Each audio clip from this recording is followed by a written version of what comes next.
Y hace muchos años ya, hace más de 20 años, empecé a estudiar el antisemitismo en particular y me empecé a dar cuenta de que el antisemitismo tiene propiedades cíclicas en la historia de Occidente, es decir, que se repiten los mismos procesos cada siglo, y el problema es que no nos acordamos y entonces repetimos una y otra vez los mismos crímenes. Entonces eso es un poquito de lo que les voy a hablar hoy, porque llevo pues más de 20 años investigando este proceso cíclico histórico, y entonces lo que me interesa comunicarles es que estamos atrapados en este ciclo y estamos a punto de repetir las peores cosas del siglo XX. Por eso es importante que lo veamos. Entonces, ¿qué es el antisemitismo? Siguiente, gracias. El antisemitismo significa el odio en contra de los judíos. Y lo que les quiero comunicar hoy es por qué es tan importante combatir el antisemitismo. No por caridad a los judíos, sino por interés propio, para defendernos nosotros mismos, inclusive los que no somos judíos. Yo no soy judío.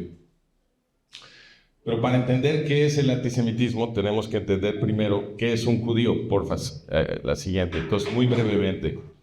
Esto que están viendo ustedes aquí es un mapa de las civilizaciones. Y entonces lo que está en azul, se ve un poco gris aquí, pero lo que está en azul, todo esto es la civilización occidental. Acá está México. México está incluido en la civilización occidental. La civilización occidental es la civilización que se crea a partir de las sociedades europeas, a partir del proceso de colonización imperial de las sociedades europeas, que terminó colonizando toda América. Se extiende, los rusos extendieron su control hasta acá, y luego también se colonizó Oceanía. Y entonces todas esas sociedades tienen una herencia cultural común, que viene de Europa, y en el sentido moderno pues viene de la Ilustración europea, que produjo la democracia moderna. En esta mancha roja tenemos la civilización musulmana, ¿ok? También se puede incluir Indonesia en la civilización musulmana, porque Indonesia de hecho es el país musulmán más grande del mundo en términos de población, ¿no? Entonces en toda la mancha musulmana más occidental, toda esa mancha combinada de las dos civilizaciones, ha habido 3 religiones que son muy importantes. Y esas son el judaísmo, el cristianismo y el islam, ¿ok? Para situarnos en qué es el judaísmo, la mejor manera de hacerlo es desde el punto de vista de la religión que la mayoría de la gente en México conoce, que es el cristianismo. Esto que están viendo aquí es el Imperio Romano en su máxima extensión. Entonces, ustedes aquí en la escuela han oído hablar del Imperio Romano. Entonces, esto es hace 2000 años, ¿ok? El Imperio Romano en su máxima extensión. ¿Y qué sucedió que es muy importante en el Imperio Romano? Apareció este señor. ¿Quién es? ¿Quién? Jesús. Jesús dijo que era el Mesías. Mucha gente aceptó su jactancia de ser el Mesías, y a partir de ahí se establece el cristianismo. Y es importante entender que cuando Jesús dijo que era el Mesías, lo estaba haciendo en un contexto judío. El judaísmo es anterior al cristianismo, y fue justamente dentro de la cultura y la tradición judía en donde los judíos estaban esperando que viniera un Mesías, ¿no? Fue dentro de esa tradición que Jesús, que era un rabino judío, dijo, no, yo soy. Y entonces mucha gente lo siguió, y ahí empieza el cristianismo. El cristianismo cambió el calendario, ¿ok? O sea, la influencia de Jesús fue tan tremenda que reordenó todo el cosmos, toda la percepción del tiempo que tenemos, y partió el tiempo en 2 grandes eras: la era antes de Jesús y la era después de Jesús. Entonces, en la civilización occidental, empezamos a contar los años a partir del nacimiento de Jesús. Entonces, el siglo en el que nació Jesús es el siglo primero, por eso, contando a partir de ahí hasta el día de hoy, estamos en el año 2025, ¿no? Han habido 2025 años desde que nació Jesús, pero obviamente que ahí no empieza el tiempo, hay mucho tiempo atrás, y ese lo contamos como años antes de Jesús. No se puede ser más influyente que esto. Jesús es el hombre más influyente de toda la civilización occidental, porque cambió inclusive la percepción del tiempo, ¿no? Reordenó el calendario. Pero como les decía, el judaísmo ya estaba ahí. Y entonces, ¿quiénes son los judíos?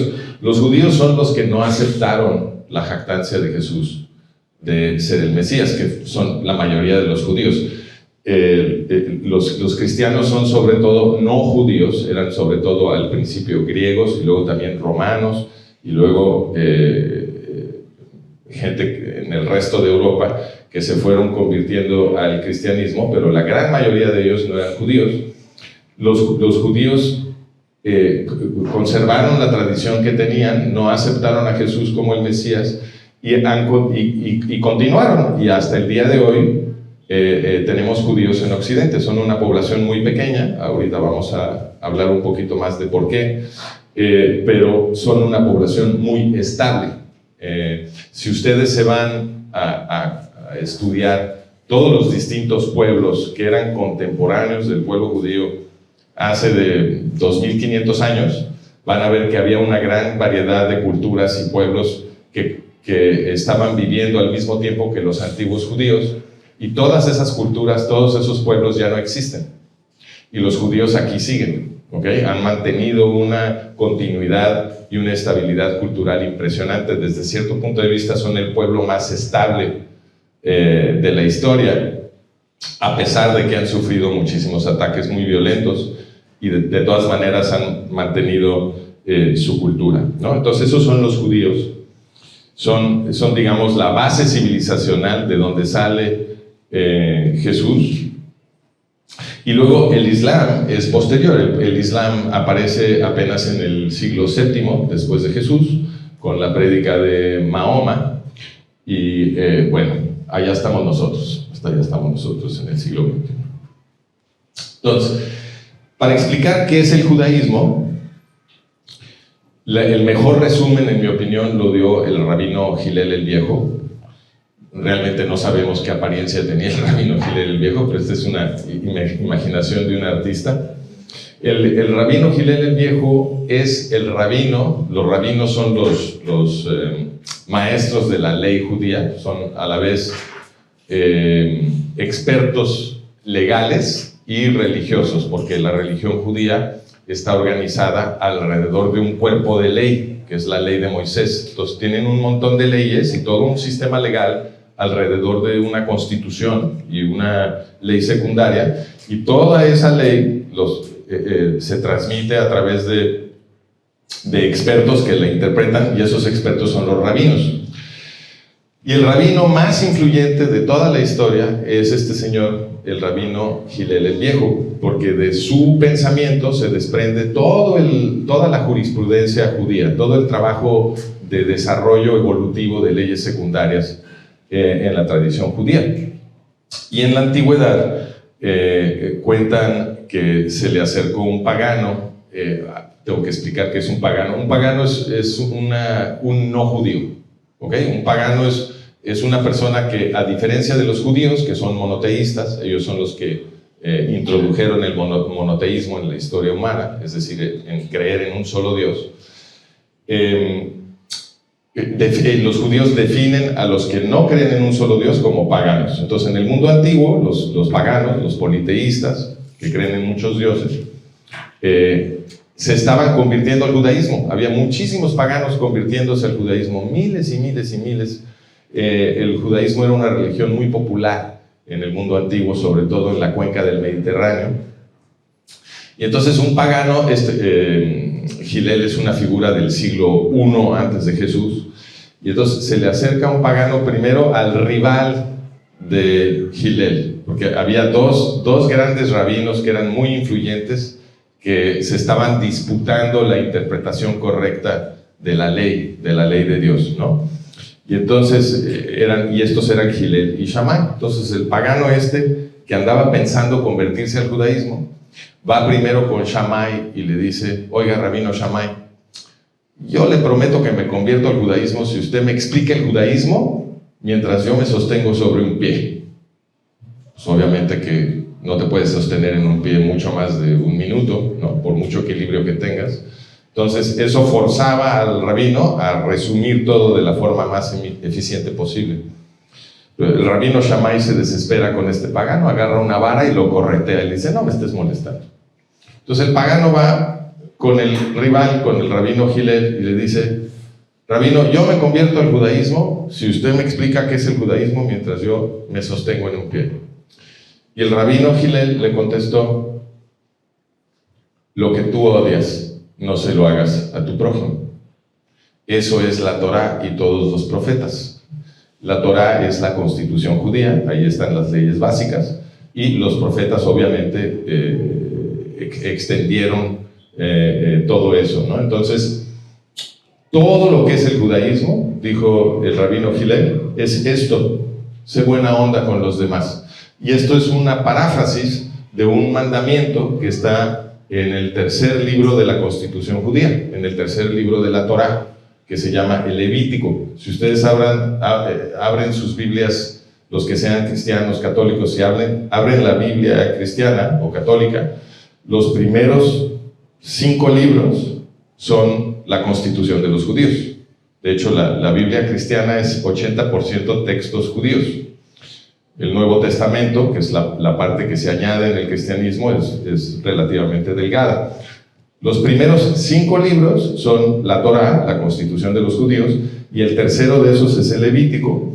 Y en el versículo 19-18 dice: amarás a tu prójimo como a ti mismo. Y esto que dijo Hillel es una manera de decir lo mismo: lo que tú odias, no se lo hagas a tu prójimo. Entonces, esta es la nuez del judaísmo. El judaísmo es, en su esencia, un mensaje ético. ¿Cómo le hacemos para que la gente viva en paz, no se lastime, no se haga daño, se beneficien unos a otros, etcétera?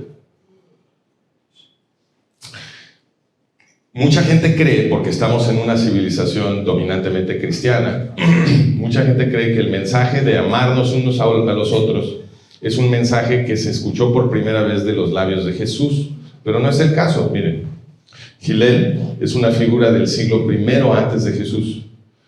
Entonces, esto ya se decía en el judaísmo. De hecho, el resumen de Hillel es que amarnos los unos a los otros es la esencia del judaísmo. Ese mandamiento resume todo lo que es el judaísmo.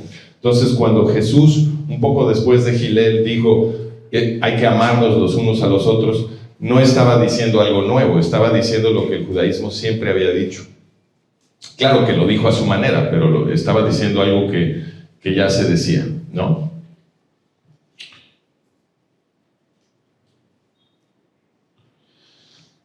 Y como les dije, esto ya se los platiqué, para los judíos, la diferencia muy fundamental entre los judíos y los cristianos es que los judíos no aceptan a Jesús como el Mesías. Ahora, ¿cuál es la importancia del judaísmo para la civilización occidental? En tiempos modernos, Alfredo Nobel dio una demostración de esto, que podríamos llamar una demostración científica, porque ahorita van a ver, porque este señor Alfredo Nobel era un empresario que hizo muchísimo dinero con la venta de dinamita. Y bueno, pues la dinamita se puede utilizar para muchas cosas, digamos, provechosas, beneficiosas para la humanidad, ¿no? Si necesitas quitar un pedazo de montaña para hacer una carretera, pues te sirve la dinamita. Pero también sirve para destruir vidas humanas. Y de hecho así se utilizó muchísimo la dinamita. Entonces, Alfredo Nobel, hacia el final de su vida, después de acumular millones y millones y millones, sintió mucha culpa del daño que su invento había hecho. Y entonces dijo, bueno, con todo este dinero que acumulé, a ver si me redimo, ¿no? Utilizando este dinero para beneficiar a la humanidad. Y entonces estableció los famosos premios Nobel. Y la condición para dar el premio Nobel es Dice, todos mis bienes, todo el dinero que acumulé, se va a invertir, la gente que va a administrar mi fideicomiso lo va a invertir, y los intereses se van a repartir cada año a la gente que confirió el mayor beneficio a la humanidad. Esa es la condición, ¿ok? Entonces se otorgan premios en química, en física, en biología, medicina, etc. Y en cada caso se trata de evaluar ese año anterior quién confirió el mayor beneficio a la humanidad. Y este establecimiento de los premios Nobel lo que ha demostrado es lo siguiente, fíjense nada más. Se otorgan 3 premios Nobel por cada 200,000 judíos. Se otorgan 3 premios Nobel por cada 11 millones de cristianos. Esta es una diferencia gigantesca. Y se otorgan 3 premios Nobel por cada 450 millones de musulmanes. Entonces, la conclusión de una demostración puramente empírica es que los judíos son los que aportan el mayor beneficio a la humanidad. Por lo tanto, destruir al pueblo judío es el mayor costo para la humanidad. Nos estamos privando, cuando destruimos a los judíos, que es algo que sucede cada siglo, ahora voy a hablar de esto, nos estamos privando de la población que produce el mayor número de genios per cápita que tenemos. La última destrucción del pueblo judío, el último gran ataque genocida contra el pueblo judío, sucedió en la Segunda Guerra Mundial. Y yo entiendo que para ustedes, porque así funciona un poco la conciencia histórica, ustedes ya sienten que la Guerra Mundial sucedió hace muchísimo, pero no es cierto. Yo nací en 1969, mi papá nació en 1943, mi papá todavía vive. Mi papá nació en 1943, él todavía vive, y él nació justamente a la mitad de la Segunda Guerra Mundial. Y cuando nació mi papá, en ese momento estaban asesinando a todo el pueblo judío europeo, los nazis alemanes. Los nazis alemanes son los que hicieron la Segunda Guerra Mundial, antisemitas, ¿no?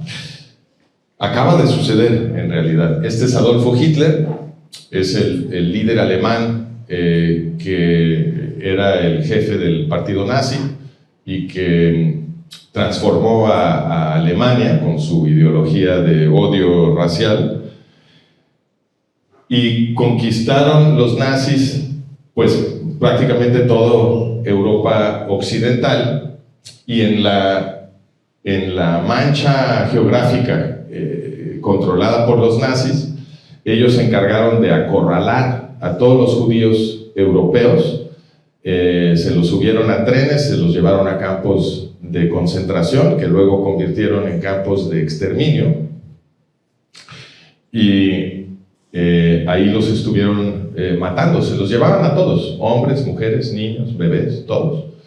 Y en los campos de exterminio lo que tenían eran cámaras selladas, en donde metían a toda esta gente apretadas como sardinas. Cuando ya no cabía nadie más, cerraban la puerta y tiraban un gas que se llama Ciclón B, que inventaron ellos, que asfixiaba a la gente, y una vez que morían, se los llevaban a incinerar. Y de esta forma industrial, porque fue un proceso industrial, estuvieron matando a los judíos europeos, y hasta que terminó la guerra, hasta que termina la Guerra Mundial en 1945, y esta serie de matanzas en su conjunto asesinaron entre 5 y 6 millones de judíos, que corresponde a un 66% de la población judía europea.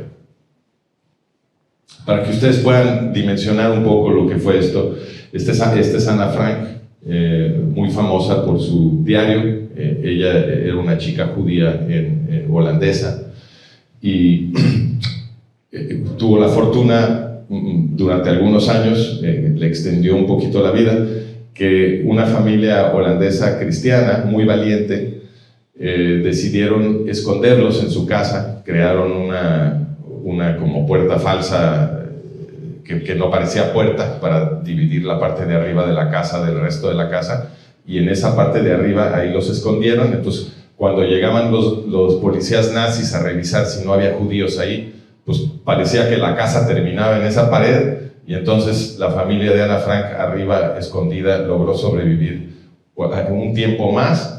Pero finalmente alguien los delató y entraron los nazis finalmente a encontrarlos y se los llevaron, y Ana Frank murió en un campo de muerte con el resto de su familia. Sobrevivió nada más el papá, que después de la guerra encontró el diario y se volvió muy famoso, lo publicó y se volvió muy famoso porque pues resultó que Ana, una chica como ustedes, adolescente, era un gran autor. Y el diario es una cosa impresionante, les recomiendo que lo lean.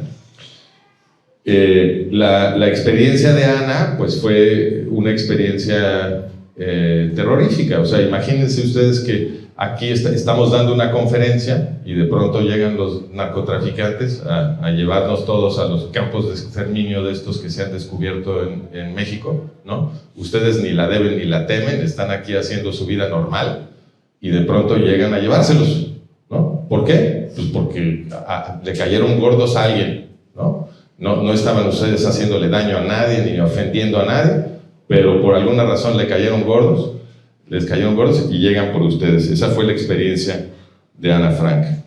Pero lo que es muy importante es entender que el antisemitismo, esta ideología de odio contra los judíos que produjo la Segunda Guerra Mundial, no es un ataque nada más contra los judíos. Ahora nos estamos empezando a acordar de la Guerra Mundial, lo veo en todos lados. La gente cree que los nazis iban contra los judíos, que este era un asunto de judíos. Sí es cierto que los nazis mataron entre 5 y 6 millones de judíos, pero también mataron más de 64 millones de no judíos. Gente como yo. Más de 64 millones. Y a los que no mataron, los esclavizaron. En esa mancha geográfica que les enseñé, en toda esta zona que conquistaron los nazis, toda la gente que no mataron, la convirtieron en esclavo. Perdieron absolutamente todos sus derechos y sus libertades. La gente bajo el imperio nazi no podía ni siquiera pensar, no podía decir nada que no fuera de acuerdo con el dogma de Adolfo Hitler. Entonces, pues estas cifras lo que nos dicen es que el antisemitismo es un peligro para todos. O sea, nosotros tenemos, los que no somos judíos, tenemos un interés propio en combatir el antisemitismo, porque el antisemitismo es muy costoso para nosotros, no nada más para los judíos. Y no es una cosa del siglo XX, ¿ok? Habrán oído hablar ustedes ahora en el contexto de este conflicto árabe-israelí en Oriente Medio, habrán oído hablar del ataque del 7 de octubre de 2023, que fue lo que inició la presente guerra en Oriente Medio. Y ahí tienen ustedes la localización del Estado de Israel. Israel tiene esta geografía. Y estos territorios que están en cafecito son los territorios disputados. A esto en los medios le dicen Cisjordania, pero ese no es su nombre. Cisjordania es un nombre que se inventó apenas en 1949. Lo inventaron los árabes para no decir Judea y Samaria, y los medios han adoptado la forma de hablar de los árabes. Es interesante especular por qué, pero ese no es el nombre de esto. Los nombres de estos son Judea, que quiere decir tierra de los judíos, y Samaria, que es tierra de los samaritanos, que es un pueblo aliado con el pueblo judío, que también utiliza la Torá como texto sagrado. Y esos Judea y Samaria han sido los nombres de estos territorios durante miles de años. Y esto es Gaza. Entonces, lo que sucedió el 7 de octubre de 2023 es que desde Gaza, que es donde viven muchísimos árabes palestinos, salieron terroristas a asesinar a judíos civiles, judíos israelíes civiles, en las comunidades que bordean la Franja de Gaza. Y torturaron a muerte, de hecho, a 1.200 personas, hombres, mujeres, niños, y se llevaron 250 rehenes. Y ese ataque fue el que inició la guerra que ahorita arde todavía en Oriente Medio. Entonces, simplemente entraron a matar a gente que estaba haciendo su vida pues normal, cotidiana, ¿no? Niños que estaban estudiando en la escuela, gente que estaba trabajando en el campo, gente que se estaba desplazando por la carretera. Llegaron y los empezaron a matar y ahí los dejaron. La narrativa que mucha gente ha recibido en el contexto mediático de hablar de esta presente guerra es que los árabes palestinos supuestamente se están defendiendo de la opresión de los israelíes. Entonces, una vez que adoptas este marco interpretativo, pues casi quieres disculpar lo que hacen los árabes palestinos, porque dices, bueno, pues los estaban oprimiendo, se tienen que defender. Pero no es verdad. Estos ataques fueron contra judíos israelíes que estaban especialmente preocupados por ser amigos de los árabes palestinos. Ellos se habían ido a vivir a estas comunidades agrícolas cerquita de Gaza porque eran judíos israelíes que tienen una ideología de hacer hasta lo imposible por crear convivencia con los árabes palestinos. Les estaban dando empleo en las comunidades agrícolas pegadas a Gaza y inclusive tenían programas para crear amistad entre familias y relacionarse, etc. Todo eso lo estaban haciendo. Y lo que sucedió aquí el 7 de octubre de 2023 es que los trabajadores árabes palestinos que estaban trabajando en estas comunidades le dieron la información a los terroristas que necesitaban para saber dónde estaba la gente, cuáles eran sus rutinas, cómo se movían, en fin, los horarios, todo eso. No se estaban defendiendo de nadie. Y también les dicen que este territorio estaba ocupado por Israel, y entonces ellos estaban tratando de establecer su independencia. Eso también es falso. Israel, de hecho, se salió de Gaza en el año 2005, se lo regaló a los árabes palestinos para hacer el experimento del autogobierno de los árabes palestinos y ver si entregándoles Gaza, si se mejoraba la situación. Y lo que hicieron los árabes palestinos con este territorio fue convertir a Gaza en una infraestructura terrorista militar para atacar a los judíos israelíes.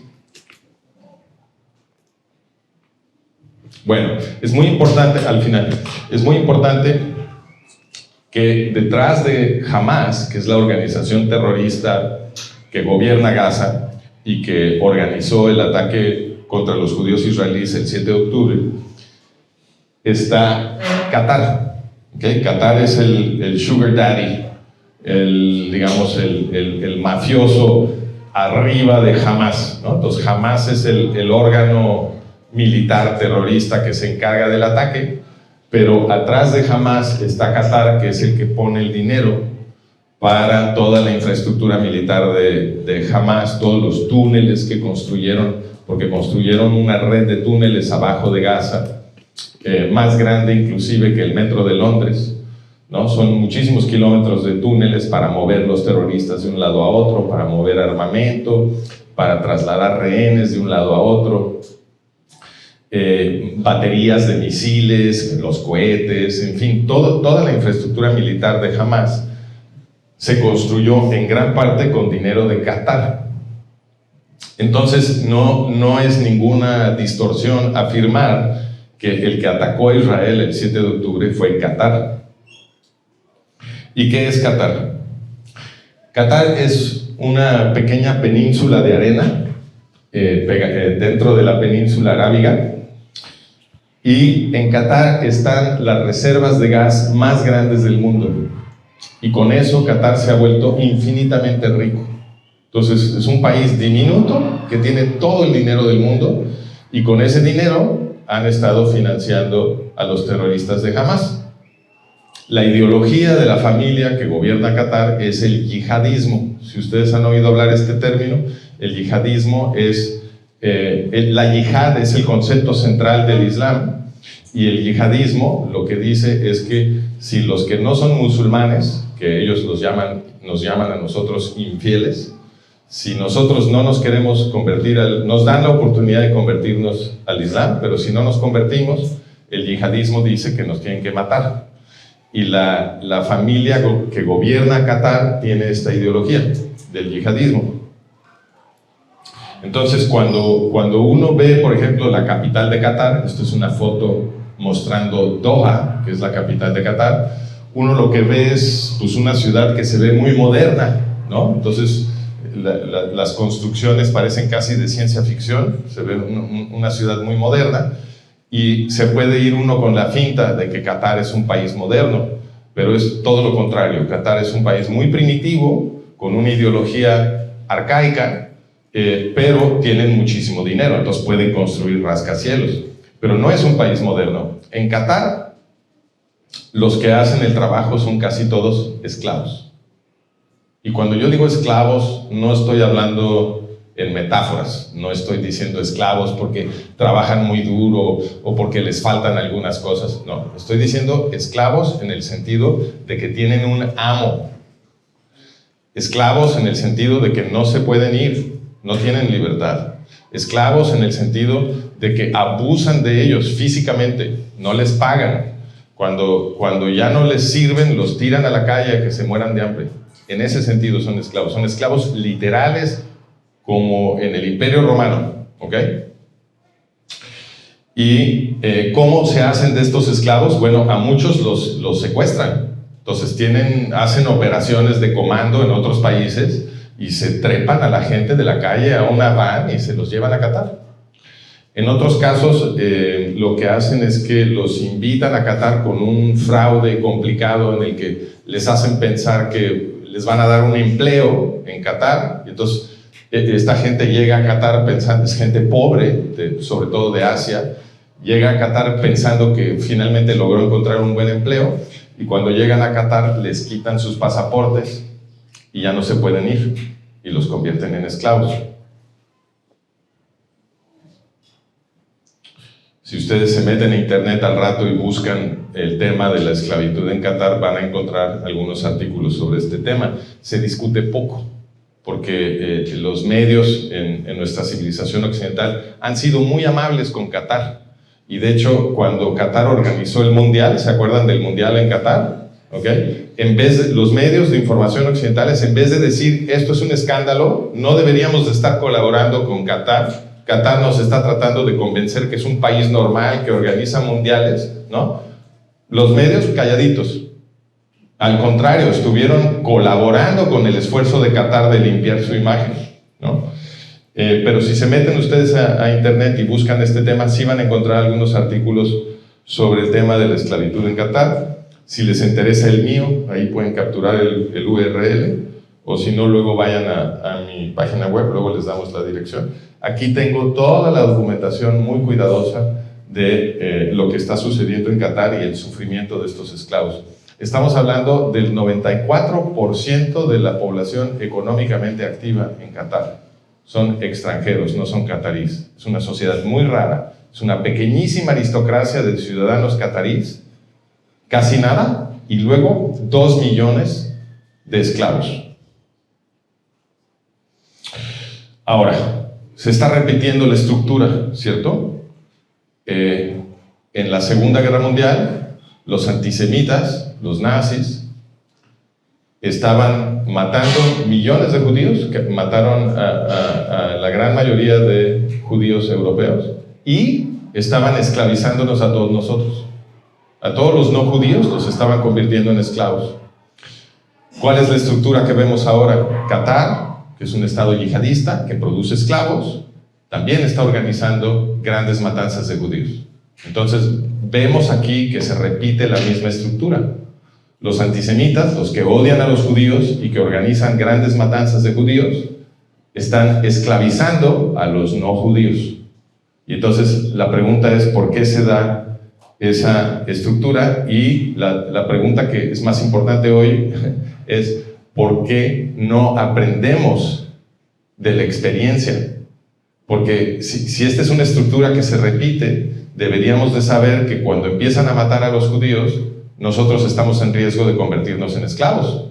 Pero al parecer no hemos aprendido esto, porque el día de hoy lo que estamos viendo es que está surgiendo otra vez muchísimo el antisemitismo, como en vísperas de la Segunda Guerra Mundial. Y eso lo que me dice es que tenemos un problema con nuestra memoria. Una película que tiene una metáfora de este proceso es Memento, se las recomiendo. En Memento lo que vemos es el protagonista sufre de una condición que se llama amnesia anterógrada, que es algo que sucede a veces cuando te dan un golpe muy fuerte en la cabeza, que es lo que le sucede al protagonista. Pierdes la memoria a partir del golpe.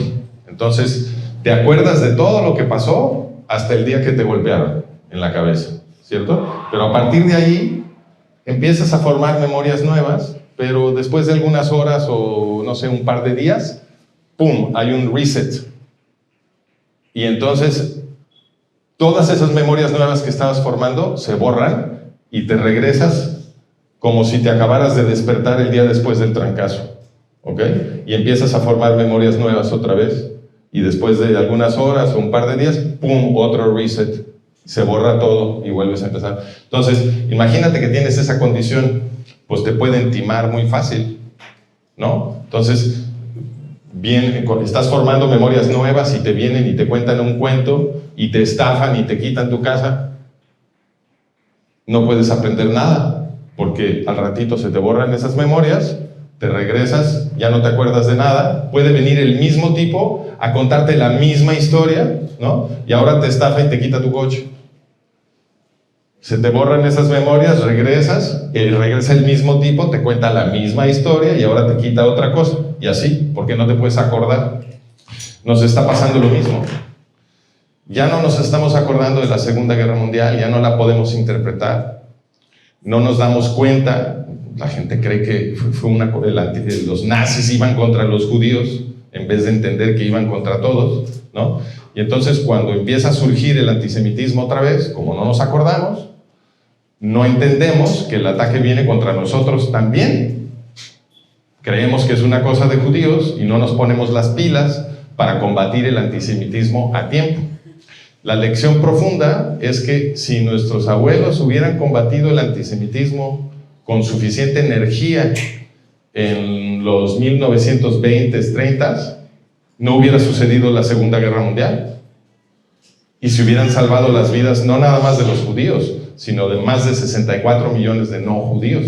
Y cientos de millones de no judíos no hubieran sido esclavizados, ¿no? Entonces, si nos acordáramos de la Segunda Guerra, estaríamos listos para combatir el antisemitismo hoy. Este asunto no es nada más del siglo XX y XXI. Como les decía yo al mero principio de mi presentación, lo que yo me di cuenta cuando empecé a estudiar esto es que es un asunto cíclico de la civilización occidental que viene sucediendo durante 2500 años. Es una cosa increíble. Siglo tras siglo, tras siglo, tras siglo se organizan enormes matanzas de judíos y los que las organizan están esclavizando a todo mundo. En el siglo I, cuando gobernaba el Imperio Romano en la cuenca del Mediterráneo, hubo un enorme genocidio antijudío. Y de hecho, la figura de Jesús aparece durante ese genocidio. Es un genocidio que duró 200 años. Estuvieron matando los romanos a los judíos. Y igualito que en otras etapas históricas, los romanos estaban esclavizando a todo mundo. ¿Okay? Todo el sistema político grecorromano estaba basado en la guerra externa y en la generación de esclavos, ¿no? en ir a destruir sociedades vecinas para robarse sus cosas y traerse a su gente de regreso a Roma como esclavos. Esta es una imaginación de un pintor del siglo XVIII sobre, o XIX, ya no me acuerdo bien, sobre cómo fue la destrucción de los judíos a manos de los romanos. En esta escena lo que estamos viendo es la destrucción del templo en Jerusalén en el año 70. Si ustedes van a Jerusalén hoy, van a ver que queda nada más el muro de la explanada sobre la cual se había construido el templo. El templo fue completamente destruido a la mitad de este genocidio. Pero como les digo, es algo que recorre toda nuestra historia. Entonces, antes inclusive del genocidio romano, que sucedió en los siglos I y II, hubo un genocidio greco-macedonio, ¿ok? Los greco-macedonios son esta cultura helenística que esparció por todos lados la conquista de Alejandro el Macedonio. Y uno de los sucesores de Alejandro, que era el emperador del imperio Seleucida, que era un imperio greco-macedonio, llevó a cabo un genocidio del pueblo judío, que los judíos recuerdan en la fiesta de Hanukkah. Si tienen amigos judíos, les pueden preguntar sobre eso, sobre lo que recuerdan ellos en la fiesta de Hanukkah, es este genocidio. Y los greco-macedonios estaban esclavizando a todo mundo. Se repite la estructura. De este lado del genocidio romano tenemos el genocidio católico.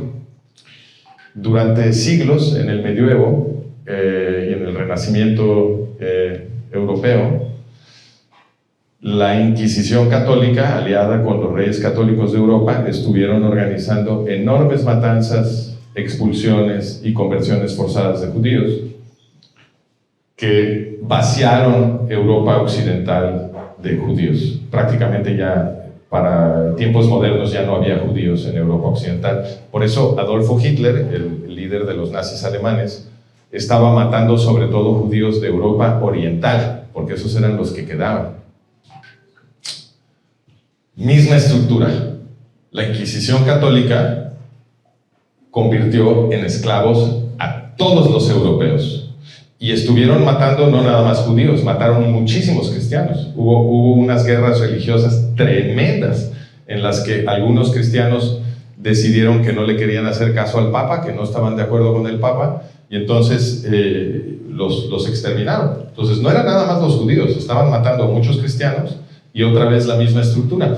Los que no mataban, los convertían en esclavos. Bajo la Inquisición, aunque tú fueras católico, no tenías que ser judío, aunque fueras católico, tú no tenías derecho de pensar.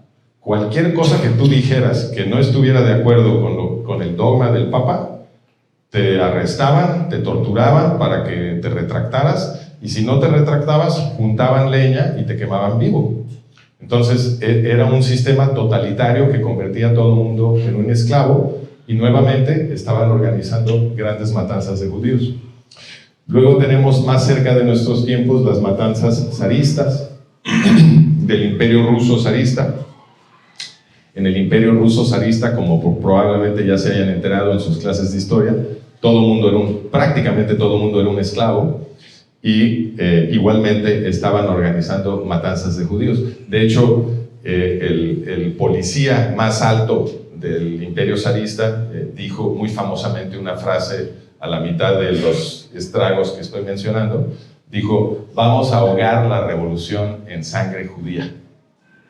O sea, ellos tenían muy claro que la forma de esclavizar a todo el mundo era matar a los judíos. Y luego tenemos el genocidio nazi y ahora el genocidio yihadista. Entonces, es una estructura que se repite una y otra vez. ¿Qué quiere decir? Que los judíos son el canario en la mina, como dice, de hecho, un viejo dicho. No sé si pueden ver al minero aquí, prácticamente no se ve. Pero ¿por qué decimos que los judíos son el canario en la mina? En las minas de carbón, antes de que inventaran las tecnologías más modernas para medir la concentración de gases en el aire, los mineros necesitaban alguna forma de saber cuándo la situación en la mina se estaba volviendo muy peligrosa. Y entonces se llevaban canarios abajo en la mina, porque el canario es muy sensible a los gases tóxicos. Entonces, si tú estás abajo en la mina y volteas y ves que el canario se murió, tú sabes que tú estás a punto de morir, te queda muy poco tiempo para salirte de la mina. Entonces, el canario muerto es una señal que significa: minero, estás a punto de asfixiarte, sal corriendo de la mina. ¿Okay? Cuando decimos que los judíos son el canario en la mina, Lo que eso quiere decir es que si se organiza una gran matanza de judíos, como sucedió el 7 de octubre de 2023, eso lo que quiere decir es, oye, no judío, estás a punto de ser esclavizado. Ponte las pilas, porque esto es lo que pasa en toda la historia de Occidente. Siempre que se están organizando grandes matanzas de judíos, el resto de nosotros está a punto de ser esclavizado. Y eso es lo que pasó en la Segunda Guerra Mundial. Bien dijo el filósofo Jorge Santayana, esta es una cita muy muy famosa, dijo, el que no recuerda la historia está condenado a repetirla. Si nosotros no tenemos en la cabeza esta estructura que yo les estoy comunicando, no nos podemos dar cuenta cuando otra vez están a punto de esclavizarnos, y entonces pues vamos a repetir la historia que les estoy resumiendo. La última pregunta que voy a tratar ya para terminar es la pregunta que tienen todos ustedes ahorita en la cabeza, que es, ¿y esos esclavizadores por qué siempre están matando judíos? ¿Qué es lo que explica esa relación? Si ustedes son cristianos y recibieron una educación cristiana, probablemente se acuerdan del segundo libro de la Biblia, que es el Éxodo. Recuerden, estos son libros judíos. Lo que narra el Éxodo es la historia de Moisés. ¿Qué hizo Moisés? Pues en aquella época los israelitas eran esclavos del faraón, del rey de Egipto. Y entonces lo que narra la historia es que Moisés, asistido por Dios, organiza una revuelta de estos esclavos y los ayuda a escapar a la libertad con la ayuda de Dios. Esta es la escena imaginada por Hollywood, en la que separa las aguas del Mar Rojo Moisés con la ayuda de Dios para que se pueda escapar por el lecho los israelitas. Luego el faraón se arrepiente de haberlos dejado ir y entonces los corretea, pero lo que sucede es que cuando los soldados del faraón entran al lecho del Mar Rojo, cierran otra vez las aguas Dios y Moisés, y se ahoga todo el ejército del faraón, y entonces los israelitas ya pueden escapar a la libertad, ¿no? Y una vez que están en la libertad, reciben de Dios una nueva ley, que es la ley que organiza todo el pueblo judío, que emana del principio amarás a tu prójimo como a ti mismo, como resumió Gilel, y esa ley tiene el objetivo de asegurar que los esclavos liberados permanezcan libres, ¿no? Que ya no los puedan oprimir. Entonces, esto es lo que contesta la pregunta. ¿Por qué la gente que nos quiere esclavizar a todos siempre está organizando matanzas de judíos? Pues porque los judíos son el único pueblo organizado alrededor de la memoria de que se establecieron en una revuelta de esclavos. Entonces, tú quieres esclavizar a todo el mundo, ¿de quién te tienes que deshacer primero? Pues de la cultura de los esclavos liberados, de la cultura que tiene un cuerpo de ley diseñado para enseñarnos que todos tenemos derecho a ser libres y que tenemos que pelear por nuestra libertad en contra de la opresión. Y efectivamente el pueblo judío es el que le enseñó a los occidentales que podían ser libres, y a lo largo de muchos siglos, a lo largo de 25 siglos, los occidentales nos fuimos liberando, fuimos empujando en contra de las clases gobernantes que nos querían oprimir, gracias a lo que aprendimos del pueblo judío, y a través del cristianismo, que tiene mucho judaísmo dentro, ¿no? Y a lo largo de estos siglos, en los últimos 300 años, finalmente construimos las democracias modernas, donde todo el mundo tiene derechos y donde la esclavitud está completamente prohibida, ¿no? Entonces, tú quieres esclavizar otra vez a los occidentales. Estos esclavizadores entienden que lo primero que tienen que hacer es deshacerse de los judíos, y eso es lo que explica esta correlación. Les recuerdo que de lo que nos liberamos es de una cultura psicópata. Los romanos creían que era entretenimiento, como ir al cine, ir al Coliseo y ver cómo bestias africanas se comían vivos a seres humanos que ellos habían atrapado. Este era el cine de los romanos, estaban completamente locos. Entonces, Se los platico para que entiendan la transformación que sucedió en Occidente. Occidente, nuestra civilización, empezó hace 2500 años con las peores sociedades de todo el planeta. No había nada más cruel que las sociedades grecorromanas de nuestra antigüedad clásica. Y en ese contexto histórico, los grecorromanos entraron en contacto con los judíos venían de Mesopotamia, y se empezaron a asentar en toda la cuenca del Mediterráneo. Cuando los romanos conquistaron esto, ya había judíos asentados, muchísimos, eran una población gigantesca, asentados en toda la cuenca del Mediterráneo. Y ese contacto de los grecorromanos con los judíos empezó a transformar a los grecorromanos. Empezaron a aprender ética de los judíos, a amar al prójimo, y les empezó a gustar. Y muchísimos grecorromanos se empezaron a convertir al judaísmo. Miles y miles y miles de paganos mediterráneos se empezaron a convertir al judaísmo. Ese es justamente el contexto en el que Jesús hace su prédica. Y muchos, obviamente, se terminaron convirtiendo al movimiento particular de Jesús. Pero en ese proceso de encuentro entre los grecorromanos y los judíos antiguos, empieza la transformación de Occidente hacia la ética, hacia tratar de vivir en paz, hacia tratar de trascender la guerra, y todo ese proceso es el que finalmente nos trajo hasta la democracia moderna. Entonces, en conclusión, ¿por qué tiene sentido que nos interesemos todos en combatir el antisemitismo? No por caridad hacia el pueblo judío. Yo entiendo que muchos de los llamados que se escuchan una y otra vez a combatir el antisemitismo se enmarcan desde el punto de vista de la compasión. Pobrecitos judíos, no hay que odiar, hay que ser compasivos, hay que hermanarnos, etc. Todo eso está muy bien. El problema es que no produce el incentivo suficiente, porque una y otra vez los occidentales nos organizamos para matar judíos. Entonces, en mi opinión, el mensaje que sí funciona es que nos demos cuenta que si no combatimos el antisemitismo, vamos a ser esclavos. Hay que combatir el antisemitismo por interés propio, porque combatir el antisemitismo es nuestra autodefensa occidental. Muchas gracias.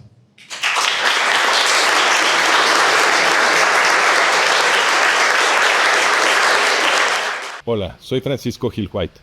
Te invito a mi curso Un nuevo modelo para la historia occidental, semitismo versus antisemitismo desde Mesopotamia hasta la guerra Hamás-Israel.